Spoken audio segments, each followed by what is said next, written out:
želim da pozdravim sve učesnike ovog panela, uvažene profesore, kolegu ministra, a posebno Noa Šaćirbeja, koga dugo nisam vidio, naravno i sve uvažene kolegice i kolege koji u auditorijumu našeg memorijalnog centra prate ovu diskusiju. Vaš citat iz knjige predsjednika Izetbegovića je dobar uvod, jer ja sam upravo iz uloge nekog koji je učestvovao u pripremi vojnih aspekata opšteg okvirnog sporazuma u miru, bio u prilici da evo od ovih prisutnih sa Noom Šaćirbejom prisustvujem nekim pripremnim sastancima koje je predsjednik Izetbegović imao sa ambasadorom Holbrookom, generalom Clarkom i njihovim timom u Parizu, Zagrebu, Vašingtonu, ali isto tako da održim jednu čitavu seriju od nekoliko desetina sastanaka u Vašingtonu sa predstavnicima administracije, sa predstavnicima različitih instituta ili uticajnih organizacija u Vašingtonu, kako bi što kvalitetnije pripremio svoj nastup vezan za vojne aspekte sporazuma, a oni su bili značajni toliko što je zaustavljanje rata predstavljalo jednu od ključnih misija ili ciljeva ovih pregovora. Moji uvaženi prethodnici, profesor Komšić i Trnka, govorili su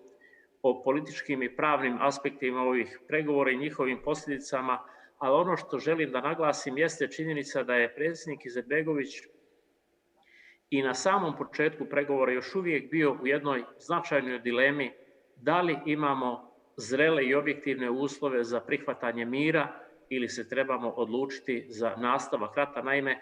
tada je unutar državnih struktura, pogotovo unutar armije Republike Bosne i Hercegovine, bila prisutna svijest da je nastavak rata nešto što bi državi Bosne i Hercegovini i armiji Republike Bosne i Hercegovine išlo na ruku. Dakle, predsjednik Izetbegović je sa tom teškom dilemom i tom jednom značajnom odlukom koja je u najvećoj mjeri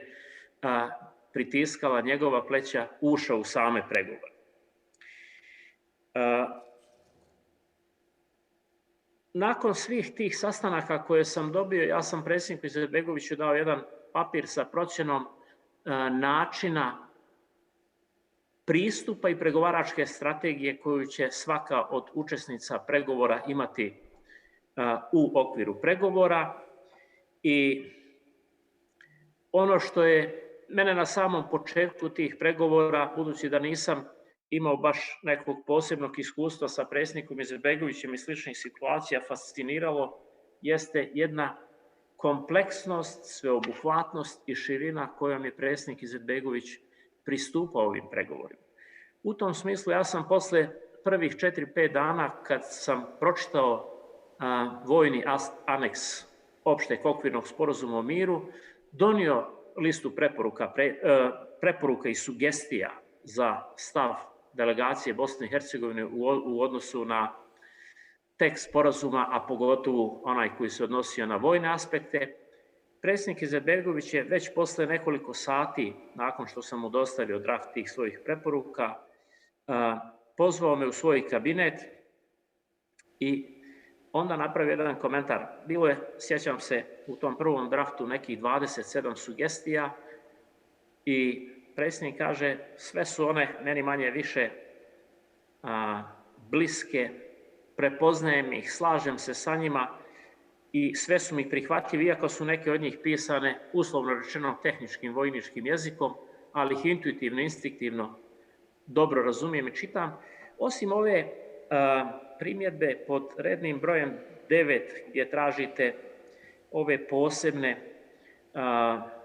privilegije i status za armiju Republike Bosne i Hercegovine, i ja, kaže, sada postavim pitanje da mi obrazložite, skoro da bih vjerovatno mogao pogoditi i političke, i pravne, i vojne, i druge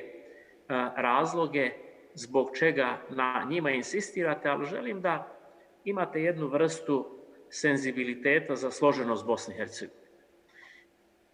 Kad bih, kaže, kojim čudom bio u prilici da sam pišem ovaj sporazum i sve njegove anekse,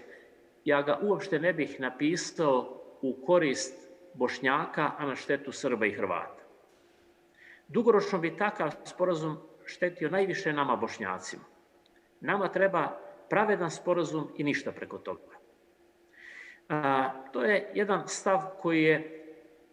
na neki način ostavio jedan snažan dojam na mene. Ne mogu reći da sam bio iznenađen, ali sam to malo komentarisao, pa je onda predsjednik dodatno kazao, vidite, kaže, mi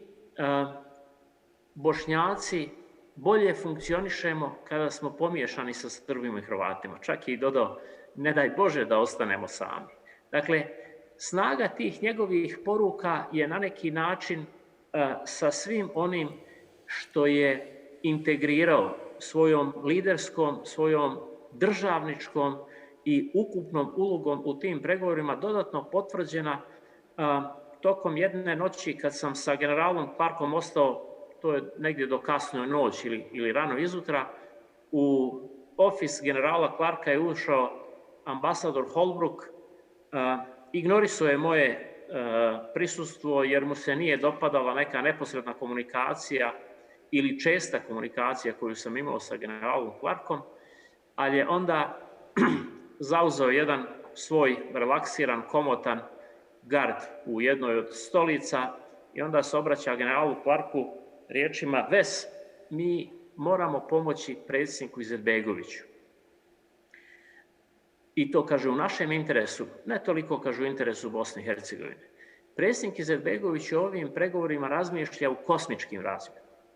a pored sebe ima rivale koji osim lične promocije i potrebe za posjedovanjem ne vide ništa drugo. Samo sa predsjednikom Izetbegovićem možemo dogovoriti jedan pošten, pravedan i održiv mir. Dakle, to su aspekti koji su na jedan očigledan i vidan način i na način na koji je predsjednik Izetbegović komponirao i imao svoju delegaciju, davao široka ovlaštenja učesnicima svoje delegacije, ali na jedan odgovoran i sveobuhvatan način preuzimao teret donošenja najtežih odluka kojim je praktično postignut mir i kojim je u posljednjoj noći, kada je praktično već definitivno bio zauzet stav da su pregovori propali i da se delegacije bez okončanog sporazuma o miru vraćaju kućama, predsjednik Izetbegović je bio taj koji je u neposrednoj komunikaciji sa predsjednikom Clintonom postigao sporazum, napravio dodatne koncesije za državu Bosnu i Hercegovinu, odnosno za mir u regionu. I mislim da su i profesor Komšić i profesor Trnka na jedan vrlo očigledan način artikulirali činjenicu da je izlišno za objektivne i odgovorne analitičare ovih događanja razmatrati karakter rata. Rat su zaustavili svojim potpisima njegovi učesnici, potpisujući sporazum o miru. Dakle, u svim tim situacijama predsjednik Izetbegović je imao mnoštvo različitih dilema na koje je odgovarao, vjerujem, sasvim duboko, na najbolji način u konkretnim uslovima i u odnosu na konkretne mogućnosti za interes države Bosne i Hercegovine, svih njenih naroda i svih njenih građana. Nisam prisustvovao tom razgovoru, ali sam čuo da je ambasador Holbrook predsjedniku na samom početku ponudio dio Bosne i Hercegovine sa najvišim ovlastima ili čitavu Bosnu i Hercegovinu sa znatno smanjenim, odnosno reduciranim ovlastima. Predsjednik se opredijelio za cjelokupnu, za čitavu Bosnu i Hercegovinu, bez dileme. Smatram da je u svim tim situacijama držao jedan kurs unatoč ogromnom broju prepreka, osporavanja, nemogućnosti da realizira najbolje zahtjeve i ideje za Bosnu i Hercegovinu, ali jedan kurs praktično mogućeg, praktično izvodivog i održivog političkog, pregovaračkog i državničkog rezona kojim je stvorio uslove da se potpiše sporazum o miru na način da je on predstavljao kraj rata i početak jedne mirnodopske faze Bosne i Hercegovine. Mislim da je u tom smislu sasvim pogrešno tumačiti interpretacije pojedinih političara, pravnika, akademika, analitičara koji u ovom trenutku kažu da je Dayton definisao mir i da bi njegovo raspakivanje u ovom trenutku moglo značiti novu nestabilnost i nove probleme. Svi se prisutni ovdje, učesnici Daytona,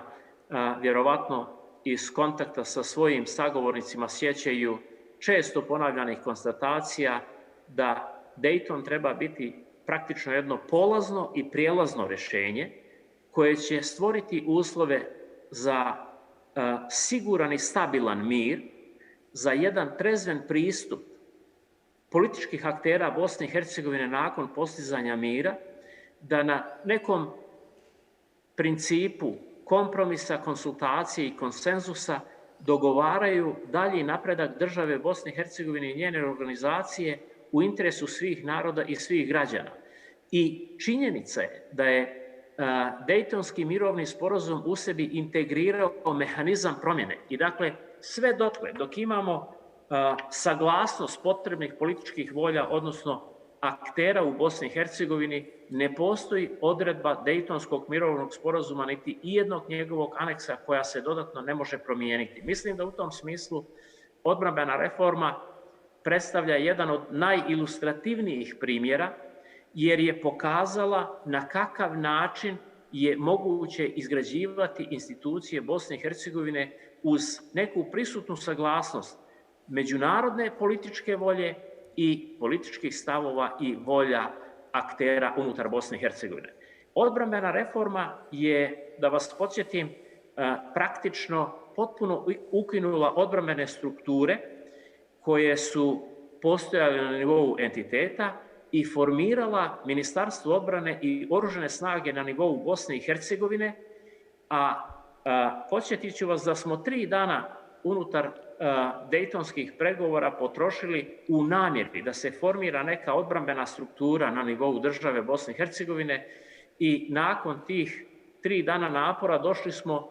svega do jedne rečenice koja je glasila: predsjedništvo Bosne i Hercegovine će formirati stalni komitet za vojna pitanja koji će koordinirati odbrambene strukture unutar Bosne i Hercegovine.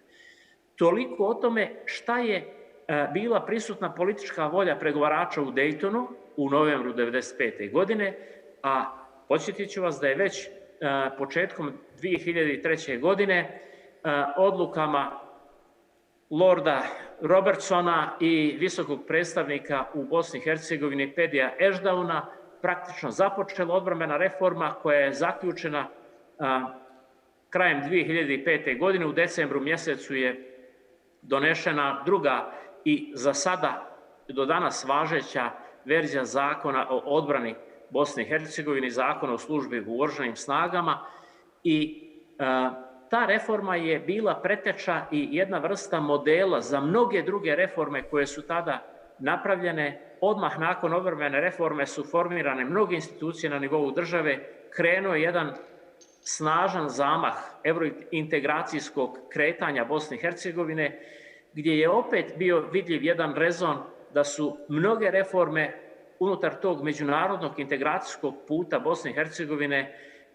sa ciljem njenog konačnog ulaska u NATO i Evropsku uniju činjene upravo radi Bosne i Hercegovine, a ne radi Brisela, ne radi Unije, ne radi NATO saveza. Mislim da nam je takav rezon i danas potreban. Mislim da su dileme o tome da li raspakivati ili ne raspakivati Dejton sasvim izlišne, zato što jedan tempo ukupnih društvenih promjena proizvodi toliko novih realnosti da je neko političko rješenje koje je čak bilo nedostatno ni za moment samog njegovog donošenja 1995. godine, zbog jednostavnog nepostojanja volje da se uradi više, trebalo već mijenjati 96. 97. godine, što je u suštini i činjeno u mnogim sferama, u mnogim institucijama ta nam logika treba i dalje i ja mislim da ovdje više govorimo o suštini odnosa prema budućnosti Bosne i Hercegovine nego prema Dejtonskom mirovnom sporazumu kao jednom od ključnih momenata njene moderne prošlosti. I ja mislim da svi oni koji odgovorno promišljaju budućnost Bosne i Hercegovine i sadašnjost Bosne i Hercegovine moraju imati u vidu da je prisustvo velikih sila u odlučivanju o sudbini malih zemalja u koju sasvim sigurno spada i Bosna i Hercegovina nešto što je historijska konstanta, nešto što se uvijek i stalno dešava. Naš mudri Husaga Čišić je govorio da su male zemlje i mali narodi dužni plaćati ujam velikim narodima, oni koji to ne čine, onda su prinuđeni da to plaćaju višestruko. Ja mislim da moramo shvatiti činjenicu da je unutrašnji dogovor relevantnih političkih aktera unutar Bosne i Hercegovine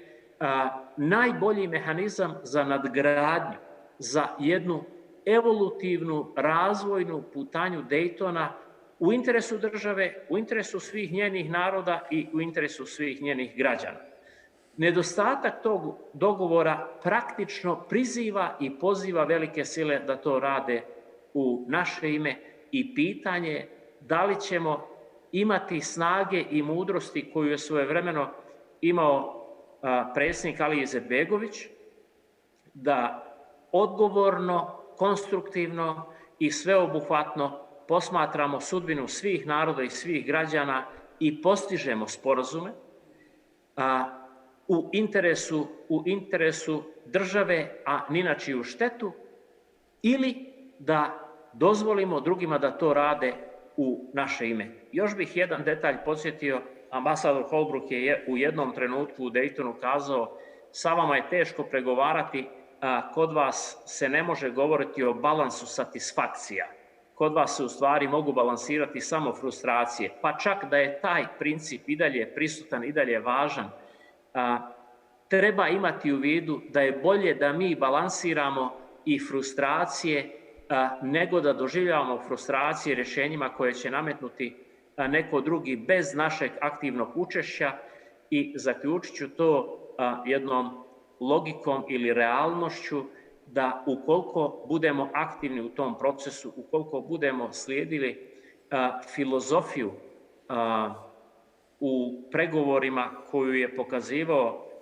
Alija Izetbegović i tim koji je sa njim radio, onda možemo očekivati u perspektivi realnost da ćemo dijeliti neku vrstu dobiti kao rezultat takvog pristupa nadgradnji Dejtonu i možda ona neće biti najsavršenija, ali i najnesavršenija podjela dobiti je bolja od najsavršenije podjele odgovornosti za neuspjeh. Ja mislim da s takvom logikom trebamo pristupati prošlosti i razumijevati kakva je naša uloga i u budućnosti. Zahvaljujem se na pažnji. Ja ću nakon jedne pauze od nekih